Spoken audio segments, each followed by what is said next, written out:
What's happening, guys? It's Saturday, September 14th, 2024. And for those of you that are my regular viewers, you're in for a little bit of a treat today, because I'm going to show you something that I may have slipped up a couple times on the channel, but never really talked about it much. It's a bike I put together early this summer for the Barber Small Bore Fest. Had every intention of taking it down there and drag racing it, and I got it done and I got it there, but I kind of chickened out on the drag racing part. But I call it my Z50 drag bike. Let me just flip you around here and show it to you. All right, there she is. This is a K2 hardtail Z50, original Honda frame. That's about where original ends and everything else begins. So a guy gave this to me several years ago, and all he gave me was a frame and the front forks. That was it. So over the course of a few years, I started to kind of gather parts for it, and had many different ideas in the direction I wanted to go with it. And eventually I just decided, like, I wanted this thing to be fun, and restoring it all the way back to the original was probably not going to make it fun. So we can just start out with put these aftermarket 10-inch aluminum rims, front and rear. As you know, these come with stock 8-inch rims. These are just some aftermarket replacement fenders. And yes, I know with this being a K2, the fender should be longer.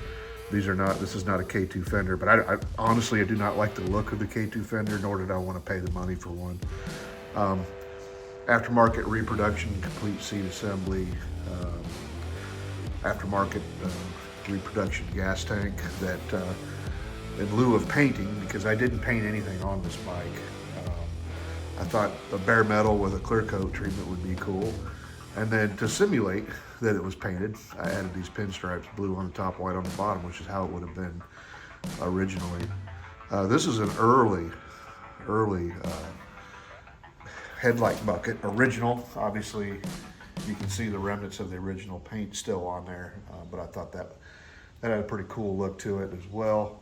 And then here's where the fun starts.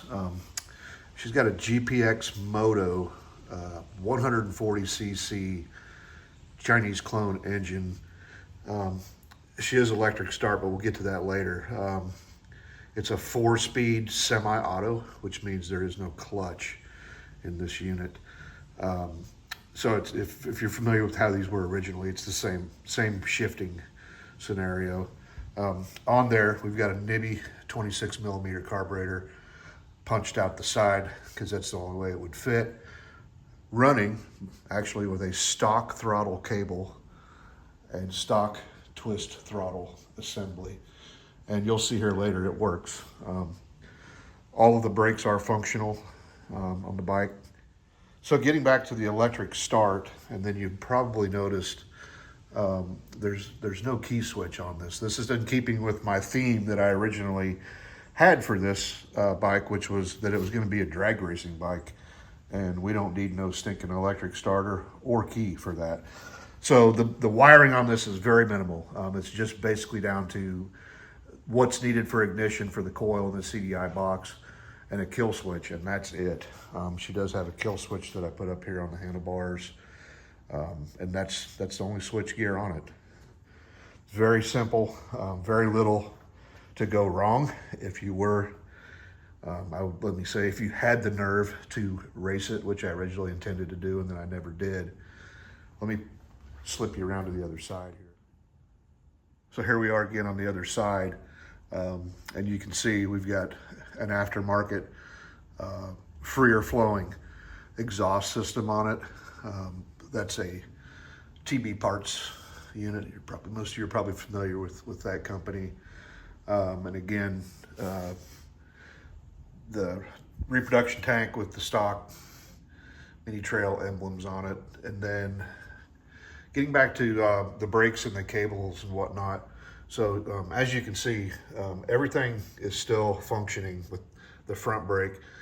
And with these K2s, if you didn't know, most of you probably do, these had a hand and a foot brake for the rear.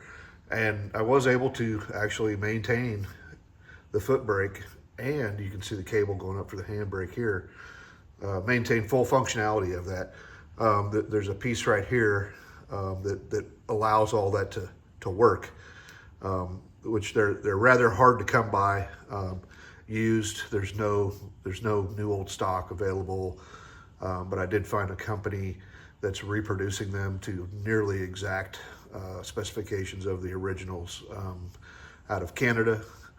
They're called FAT MX, PHAT, FAT. You can look them up online. The piece was rather pricey, but it's one of those things, like, if you do you want it, do you want to do it right, then that's pretty much the options you have. So there she is. What happened today was, if you're a follower of my channel, you know I've got a guy I like to go use. It's a mobile dyno service. It's called ABF Moto Dyno. We went and paid him a visit today with some pretty impressive results for what this is. I will add, just for the purposes of this video today, when we did the dyno run, it is running VP 110 racing fuel. Probably makes zero difference, but it really smells good when it's doing its job. So let's jump away from here and we'll pop on over to the dyno and see how that goes. Well, here we are back at Ride Now Power Sports in South Huntsville with a buddy from ABF Dyno. We're gonna throw that little Z50 on there real quick and see what we can wring out of it. Definitely is a bit rainy here today. Just kind of a light drizzle. But, not gonna let that stop us. He's in here now, setting up the dyno for ultra mini mode.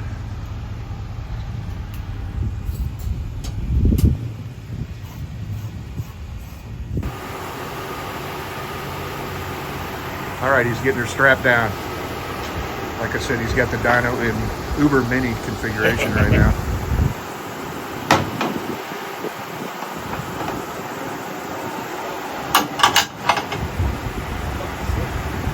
So you're hoping for 12, I'm hoping for 9. We'll see where we beat on it. There we go. Pretty far away from that. Oh, we'll get it. All right.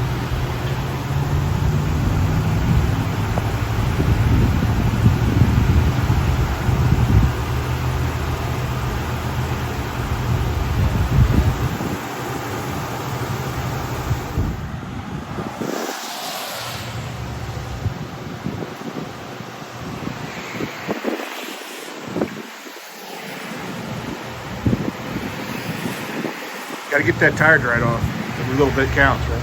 Oh, yeah.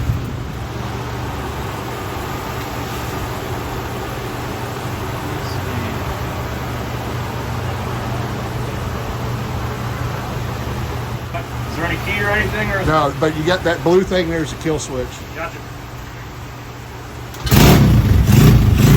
All right, we're live.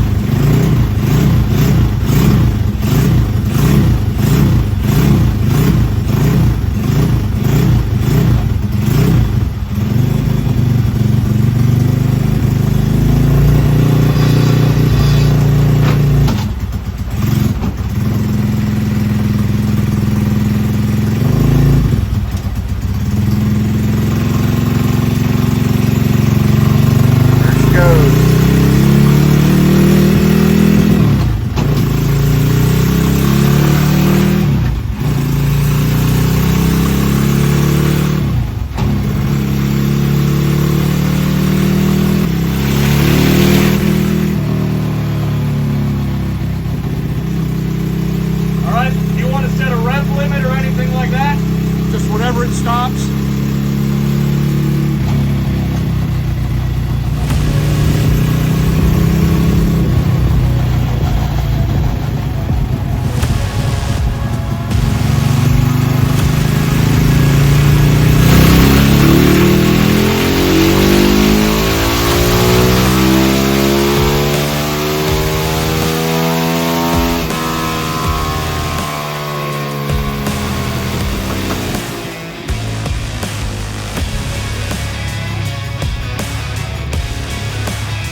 like a 68? 71. 71? Okay.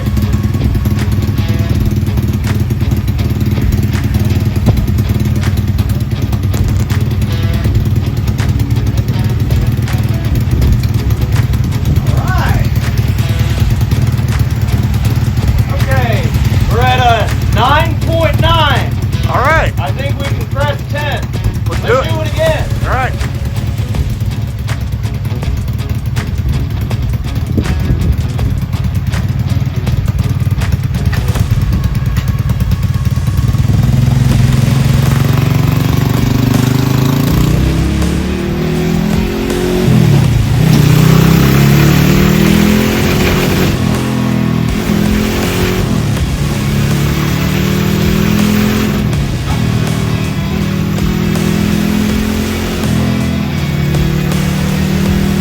Ready?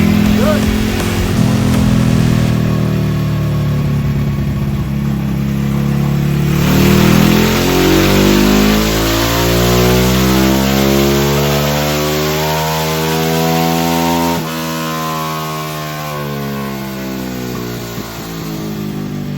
Yeah! 10.3, brother. Nice.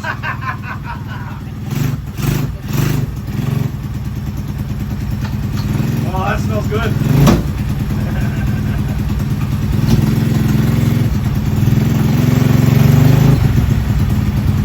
What you think? I didn't expect it to make that much. 10.3. Yeah, dude. You want to go again? Sure. Let's send it. Free of charge. See if I like running this thing. Do you think if you run it to the rev limiter, it'll do any better, or is it dropping off when you get way up there? You're not making any more power past 8,000. Okay. I took it to 10 there, and yeah, you're making peak at 8. All right. Don't forget ABF Moto. Mobile dyno service.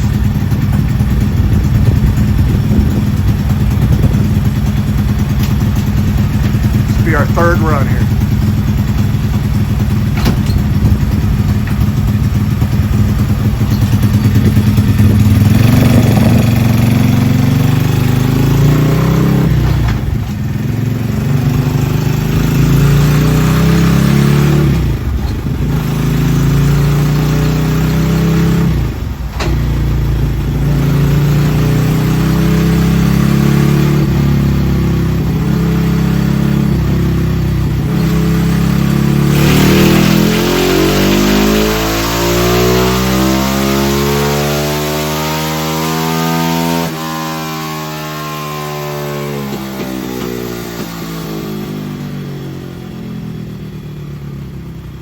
Oh yeah.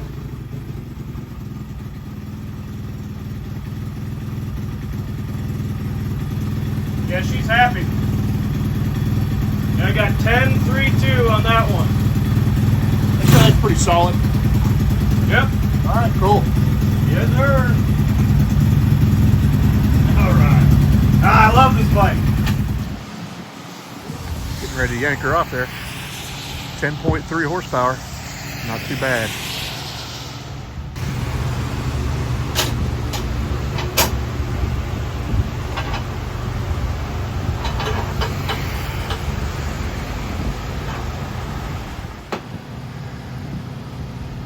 All right, here she comes, rolling off. Look at that. What do you think? Fastest C50 in Alabama? That's probably the fastest C50 in the southeast. Yeah, that's you don't see a lot of folks hot rodding these. Everybody wants to, restore them and never ride them again. Yeah, absolutely. Yeah, this one's a rider for sure. Look at that. Oh, yeah. All right, well, thanks again. Thanks again, buddy. ABF Moto. Come Mobile back and dyno. see me. I will. Thank you. All right, guys, back from the dyno. I think that was a pretty successful trip to the dyno with this little guy. Made some pretty impressive numbers. I know the dyno operator was was pretty complimentary of the numbers that we put down. I don't think he expected that out of this little guy. Let me check my paperwork here. So our best run of the day was 10.32 horsepower at 7,900 RPM with 7.55 foot-pounds of torque at 6,100 RPMs. What you can't see here, and I'm probably not going to on this video show you a picture of the Dyno Jet graph, is how smooth these curves are. It's linear all the way up to the top numbers. There's no dips, there's nothing. It's up the entire time. We did run it out to 10,000 RPM on the dyno. Made no difference, obviously, when you look at where our peak numbers were, but it sounded cool. So, and I've always wanted to see one of these self-destruct, and unfortunately today that didn't happen. So there you go. Just to make a few people happy. I won't call it the world's fastest Z50 yet, but maybe one day. All right, so there you have it. There's not going to be probably a whole lot more on this one. We're just going to ride it and enjoy it. We're going to take it down to Barber Vintage Fest here, first part of October. If any of you are going, I'll have it there. I'll be up in RV Lot D with it, and I'll be riding it around most of the time as well. It is for sale, so if you're interested, hit me up, and we might be able to make a deal on it, even maybe before the event. If you're interested in it, we'll talk price then. I'm not going to publish the price right now, but I think what I've got in mind is pretty fair for what it is. So also, we're going to make this kind of a soft launch for some accomplishments on the channel. Again, for those of you that follow along quite a bit, several months ago, we hit the first milestone where we were able to actually have people sign up as members to the channel, where you could pay a small fee that I determined, and you can receive some extra perks, whether it be, some swag kits or, sticker packs, whatever, behind the scenes videos, and stuff like that. I've been keeping that kind of quiet. I haven't been advertising it, and lo and behold, someone signed up last weekend, so I guess it's time for me to start creating some content there. So if you're interested in that kind of stuff, this is when you're going to get to see how we kind of make the sausage behind the scenes, and you'll get to see that things aren't always as pretty as they come out on the videos. So you'll get to see some of that stuff. Also, I will, at a minimum, you'll be getting a sticker pack and something else cool if you sign up as a member. And matter of fact, for the one person that did sign up, if you're watching this, please reach out to me. I'll put my email address on the screen so you can get a hold of me directly. I'd like to get your address so I can send you some swag. Also, another recent accomplishment, which was very motivating for me, was the channel became monetized. So I reached that goal of 1,000 subscribers and 4,000 watch hours within the last 365 days. I don't do this to make money. Obviously, I have a day job. I do this because I enjoy what I'm doing, and I enjoy sharing the things that I do with others, and hopefully it helps them out. But that was super motivating to finally reach that milestone after, it was about 18 months from start to that date. And one thing that was nice about that now is that now that YouTube makes money off my videos, the algorithm has really started pushing them. So I've been getting a lot more views, a lot more new subscribers, which again is just more motivating to make more content. So with all that said, for those of you that have been around since the beginning or have even recently subscribed last week, I appreciate you subscribing to the channel. I appreciate you watching the videos, and I appreciate you sharing it with other like-minded people that you may know that want to see this kind of content. So until the next one, thanks for watching.